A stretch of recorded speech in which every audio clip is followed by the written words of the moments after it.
আজ হলো শ্রাবণ মাসের চতুর্থ সোমবার বা শ্রাবণ মাসের শেষ সোমবার। ভোলা বাবার পুজো শুরু করে দিয়েছি, তার জন্য আমি এখানে পঞ্চামৃত বানিয়ে নিয়েছি আগে থেকে। সেই পঞ্চামৃত বাবার সর্বাঙ্গে আমি ভালোভাবে মাখিয়ে নিচ্ছি। এই পঞ্চামৃতের মধ্যে আছে দুধ, দই, ঘি, মধু, শর্করা অথবা চিনি। ভালোভাবে আমি শিবলিঙ্গর মধ্যে সব কিছু দিয়ে দিলাম, পঞ্চামৃতটা আর কি। এবার আমি বাবাকে দুধ দিয়ে স্নান করাবো, তারপর গঙ্গা জল দিয়ে চান করাবো। তো আমি এইভাবেই পঞ্চামৃত বানিয়ে থাকি। অনেকে এই পঞ্চামৃতের মধ্যে সিদ্ধি দেয়, তো আমার কাছে সিদ্ধিটা ছিল না, যা ছিল তাই দিয়ে আমি বাবার পুজো করছি। আর তাই করে থাকি প্রত্যেক বছর, যা থাকে হাতের কাছে তাই দিয়েই বাবার পুজো করি। বাবার বিশেষ কোনো নিয়ম নেই, তিনি একটু বেলপাতাতেই তুষ্ট। একটু বেলপাতা, একটু গঙ্গা জল আর একটু বাতাসা দিয়ে পুজো করলেও কিন্তু বাবা সন্তুষ্ট হন। হাতের কাছে যখন যা থাকে আমি তাই দিয়ে পুজো করার চেষ্টা করি। তো যখন পঞ্চামৃতটা পেয়ে যাই তখন এই পঞ্চামৃত দিয়েই বাবাকে তারপর স্নান করাই। দুধ দিয়ে স্নান করানোর পর গঙ্গার জল দিয়ে স্নান করাবো বাবাকে। তারপরে বাবাকে পরিষ্কার করে মুছে তারপরে বাবার জায়গায় মানে বাবার আসনে বাবাকে বসাবো। এই দুধ জলের মধ্যে কিন্তু আমি বাবাকে রাখবো না। বাবাকে স্নান করানোর পর আমি চরণামৃতটা আলাদা জায়গায় ঢেকে রেখে দিলাম। যখন উপোস ভাঙবো একটু চরণামৃত মুখে দেবো। আর এখন বাবাকে আমি গঙ্গার জল দিয়ে স্নান করাচ্ছি। গঙ্গার জল দিয়ে স্নান করিয়ে বাবাকে ভালোভাবে মুছে শুকনো করে একদম বাবার আসনে বাবাকে আমি বসাবো।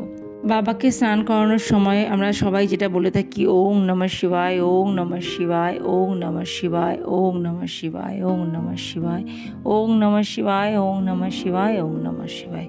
এই মন্ত্রটা জপ করেছি আর বাবার মাথায় জল ঢালছি। এটা আমরা সবাই জানি, প্রত্যেকেই এটা করে থাকি। কোনো মন্ত্র না জানা থাকলেই একটা মন্ত্র দিয়ে কিন্তু শিব পুজো করা যায়। আর অন্য কোনো মন্ত্র জানতে গেলে বই পড়তে হবে, ভালো ভালো বই পাওয়া যায়, সেগুলো পড়ে জানতে হবে। আর না হলে এই ওম নমঃ শিবায় মন্ত্রটা পড়ে বাবার পুজো করলে কিন্তু পুজো হয়ে যায়। বাবার পুজোয় বিশেষ কোনো রকম নিয়ম নীতি নেই। বাবা খুব অল্পতে তুষ্ট, আমরা সবাই জানি। বাবা ভোলানাথকে সেই জন্যই ভোলানাথ বলা হয়। খুব তাড়াতাড়ি ভক্তের ডাকে সাড়া দেয় বাবা ভোলানাথ, বাবা মহাদেব। অনেক নাম আছে আরও, বাবা জল্পেশ্বর। তো যে কটা নাম আমার মুখের কাছে চলে আসছে সেগুলোই বলছি।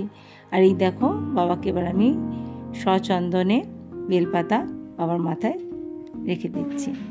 আমি 5টা বেলপাতা চন্দনের মধ্যে ছুঁয়ে ছুঁয়ে বাবার মাথায় নিবেদন করলাম, বাবাকে নিবেদন করলাম। আর তারপরে বাবার জন্য আকন্দ ফুলের মালা কিনে আনা হয়েছে, আর সাদা ফুল তো আছেই। সেই সাদা ফুল আর আকন্দ ফুলের মালা বাবাকে পরাবো। তো বেলপাতাগুলো এত বড়, শিবলিঙ্গটা যেহেতু অনেকটাই ছোট সেই জন্য ঠিকভাবে বসছে না। ছোট সাইজের বেলপাতা হলে বসিয়ে দিতাম, আর বড় সাইজের বেলপাতা বড় বড় শিবলিঙ্গের জন্য ঠিক আছে। আর এই যে চন্দনের মধ্যে দেখো ছুঁয়ে তারপরে কিন্তু আমি আকন্দ ফুলের মালাটা বাবাকে পরাচ্ছি। আমি ঠাকুরকে যখন যা ফুল দিই, বেলপাতা দিই, তুলসী পাতা যা দিই তাই আমি কিন্তু চন্দনে ছুঁয়ে তারপরে দিই ঠাকুরকে। সবসময় এটা করে থাকি, নিত্যদিনের পুজোতেও আমি তাই করি। মানে চন্দনটা প্রত্যেক দিনই ঘষি আমি পুজো করার সময়। আর এই যে আমাদের বাড়ির গাছের সাদা কাঞ্চন ফুল, এটাও বাবাকে দিলাম। আমার পুজো যদি কোনো ভুল ত্রুটি হয়ে থাকে তোমরা অবশ্যই ক্ষমাশীল দৃষ্টিতে দেখো বন্ধুরা, আর অবশ্যই কমেন্ট বক্সে জানিও আমি কি ভুল করেছি। বাবাকে সাজিয়ে গুছিয়ে বসিয়ে আবার একটু গঙ্গা জল ঢেলে দিলাম বাবার মাথায়।